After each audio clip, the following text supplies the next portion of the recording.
Pop goes the diesel.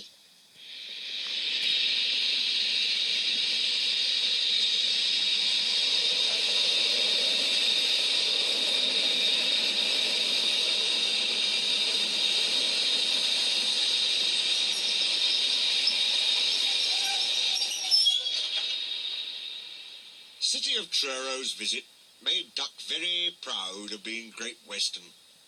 He talked endlessly about it, but he worked hard too, and made everything go like clockwork. The trucks behaved well, the coaches were ready on time, and the passengers even stopped grumbling. But the engines didn't like having to bustle about. There are two ways of doing things, Duck told them. The Great Western way or the wrong way. I'm Great Western, and don't we know it, they groaned. They were glad when a visitor came. The visitor purred smoothly towards them. The fat controller climbed down. Here is Diesel, he said. I have agreed to give him a trial. He needs to learn. Please teach him, Duck. Good morning, purred Diesel in an oily voice. Pleased to meet you, Duck. Is that James? And Henry? And Gordon, too. I am delighted to meet such famous engines. And he purred towards them. The silly engines were flattered. He has very good manners, they murmured. Oh, we are pleased to have him in our yard. Duck had his doubts. Come on, he said shortly. Oh, yes, said Diesel. The yard, of course. Excuse me, engines. And he purred after Duck, talking hard. Your worthy fat Sir Topham Hatt to you, ordered Duck. Diesel looked hurt.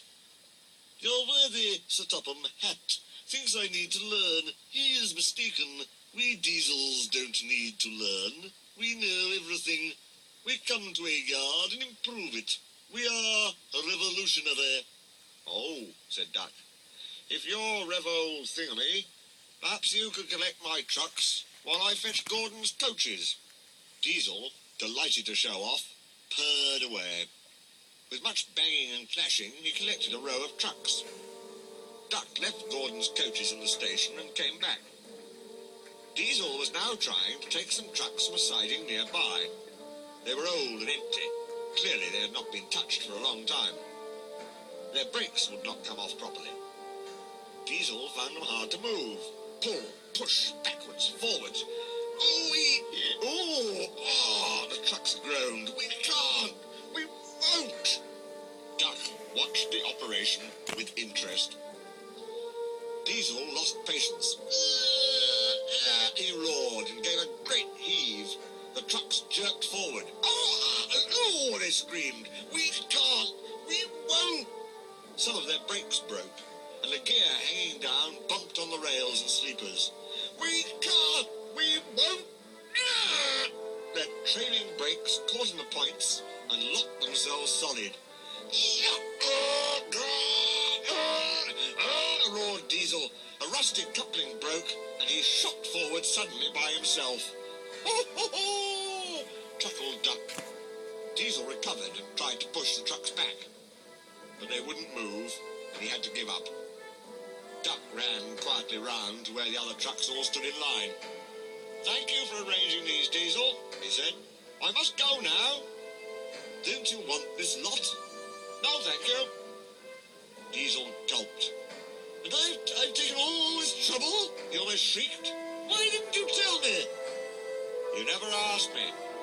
Besides, said Duck innocently, you were having such fun being Revo, whatever it was you said. Goodbye. Diesel had to help the workmen clear the mess. He hated it. All the trucks and coaches were laughing. Presently he heard them singing. Their song grew louder and louder, and soon it echoed through the yard. Trucks are waiting in the yard, tackling them with easel. Show the world what I can do, gaily boasts the Diesel. In and out he creeps about like a big black weasel. When he pulls the wrong trucks out, pop goes the Diesel. Ah! He growled and, scuttling away, sulked in the shed.